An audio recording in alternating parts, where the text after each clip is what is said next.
I know that they love me and what I did and represent them. I did the best I could with what I could. And if I made any mistakes, I ask them to forgive me. Dwight Muhammad Qawi was boxing's ultimate comeback story and one of its most dangerous fighters.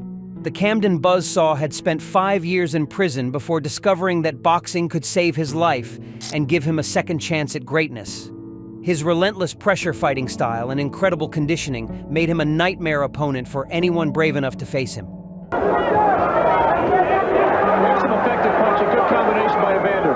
Not as crisp, not as powerful. Qawi transformed himself from a convicted criminal into a world champion through pure determination and endless hours of brutal training. His conversion to Islam and name change from Dwight Braxton showed the world that people could completely change their lives through faith and discipline. But his incredible journey from prison to championship gold created powerful enemies who couldn't accept his success. Some fighters looked down on the ex-convict and tried to use his criminal past as psychological warfare against him. Others resented that someone with his background was getting opportunities and respect in professional boxing. A few opponents questioned his religious conversion and claimed he was only using Islam to improve his public image. You can't get up and just walk out when you want to, and then there's going to be moments when the thought's going to hit you. They tell you keep your mind off the street. Qawi's tough street background and prison experience had taught him that respect must be earned through violence when words weren't enough. His incredible work ethic and warrior mentality intimidated fighters who had lived comfortable lives and never faced real hardship. These 6 boxers hated Dwight Muhammad Qawi more than anyone else and wanted to destroy his inspiring redemption story. 6. Matthew Saad Muhammad. At number 6 is Matthew Saad Muhammad, the wild Philadelphia fighter who couldn't stand Dwight Muhammad Qawi's careful and defensive fighting style. Muhammad's corner, imploring him to keep his hands up. Braxton getting in the left. Not once, but twice, and then Saad Muhammad believed that real warriors should stand and trade punches with reckless abandon, not use smart boxing tactics to win fights safely. He saw Qawi's pressure fighting as boring and cowardly compared to his own exciting come-from-behind victories. Both fighters came from tough Philadelphia area backgrounds, but they had completely different ideas about what made a true fighter. Saad Muhammad thought that taking punishment and surviving knockdowns proved a boxer's heart and courage. He criticized Qawi for being too defensive and not giving fans the brutal entertainment they wanted to see. Their rivalry became personal when Saad Muhammad started telling reporters that Qawi fought like he was afraid to get hurt. The Philadelphia Wild Man claimed that real fighters didn't worry about protecting themselves because true warriors cared more about destroying their opponents than staying safe during battles. Certainly not standing in front of Matthew. There's a good left hook put in there by the champion. So apparently he has shaken off the effect. Qawi felt insulted by these comments because his prison experience had taught him that smart fighting was about survival, not showing off for crowds. The Camden buzzsaw believed that winning was more important than entertaining people who would never face the same dangers he had survived. Saad Muhammad's constant criticism about defensive fighting angered Qawi because it questioned his courage and fighting spirit.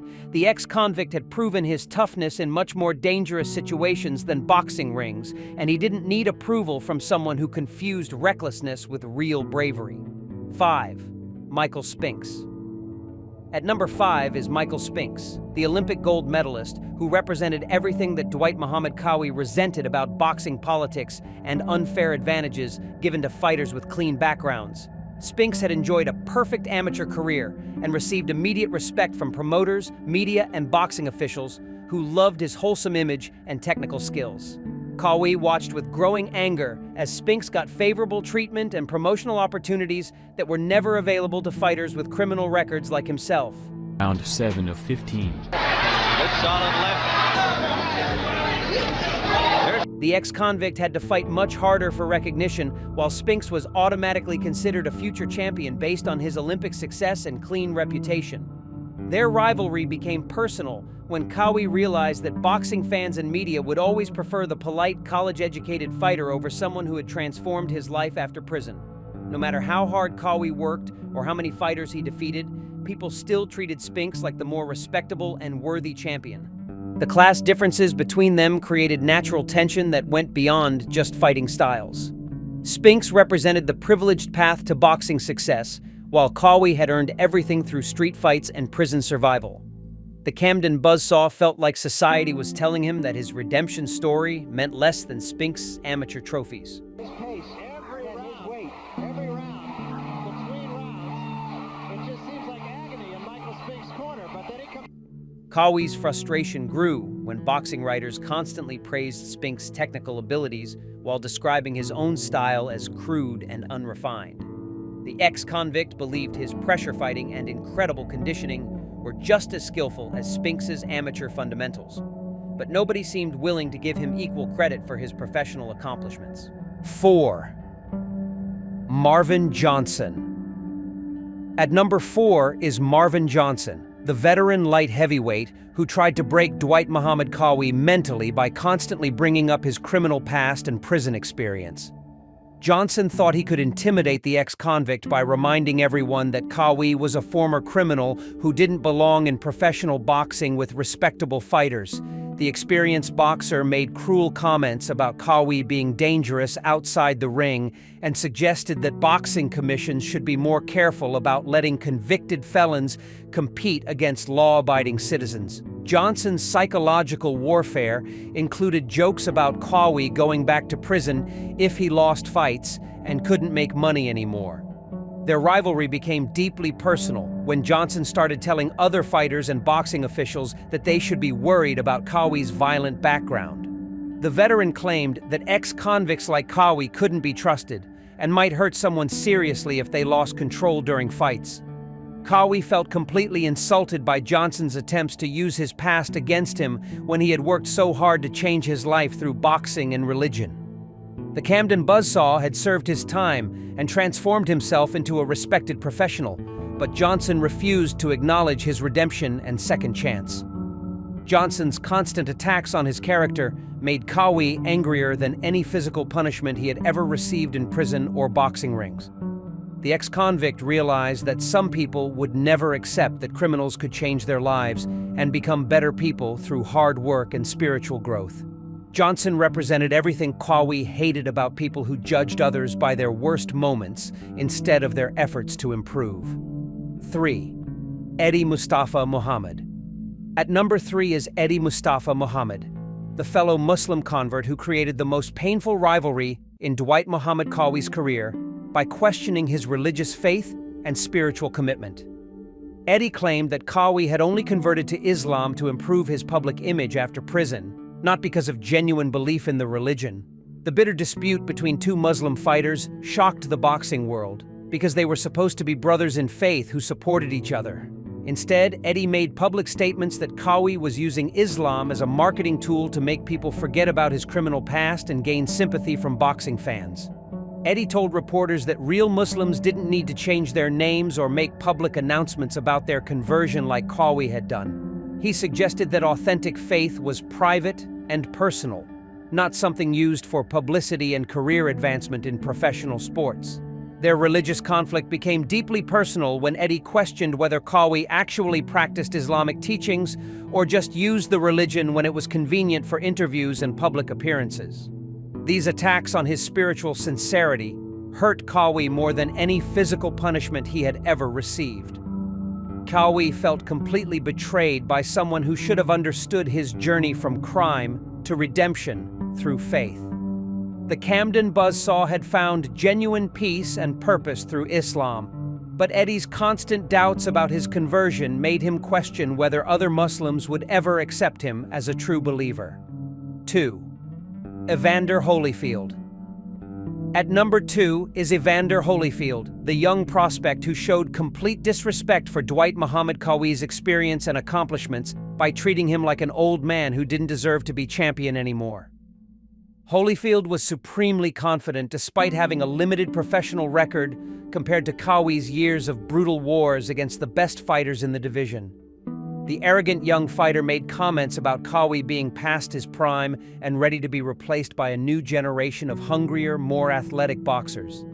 Holyfield told reporters that age and prison experience couldn't compete against youth, speed, and modern training methods that he represented. Their rivalry became personal when Holyfield dismissed Qawi's incredible work ethic and conditioning as old-fashioned compared to his own scientific approach to boxing preparation. The young challenger acted like Qawi's pressure fighting style was outdated and easy to solve with superior technique and athletic ability. Qawi felt deeply insulted by Holyfield's lack of respect for what he had accomplished through sheer determination and countless hours of brutal training. The ex-convict had earned his championship through wars against legendary fighters, while Holyfield was still learning his craft against carefully selected opponents. The generational conflict between them represented everything Qawi hated about young fighters who thought natural talent was more important than heart and experience. Holyfield's confidence and dismissive attitude toward the veteran champion made their brutal fight personal rather than just professional. Qawi wanted to teach the cocky youngster that respect must be earned through surviving real battles, not just winning easy fights. 1. Michael Dokes. At number 1 is Michael Dokes, the heavyweight who became Dwight Muhammad Qawi's most hated enemy by launching cruel personal attacks on everything the ex-convict represented as a fighter and human being. Dokes made brutal comments about criminals not belonging in professional boxing and suggested that Qawi's prison background made him dangerous to other fighters and boxing fans. The heavyweight's psychological warfare included jokes about Qawi being a violent criminal who might hurt innocent people if boxing didn't work out for him. Dokes told reporters that ex-convicts like Qawi should be banned from boxing because they had already proven they couldn't control their violent impulses in normal society. Their hatred became deeply personal when Dokes started making insulting comments about Qawi's intelligence and character during press conferences. The heavyweight claimed that prison had damaged Qawi's mind and that he was too stupid to understand sophisticated boxing strategy against educated fighters like himself. Dokes' attacks on his mental abilities hurt Qawi more than any physical punishment because they questioned his transformation from criminal to champion. The Camden buzzsaw had worked incredibly hard to prove that people could change their lives through dedication and spiritual growth, but Dokes refused to acknowledge his redemption story. The heavyweight's constant insults about ex-convicts and criminals made Qawi realize that some people would never accept that prison could make someone stronger rather than weaker. Dokes represented everything wrong with society's attitude toward second chances and personal transformation.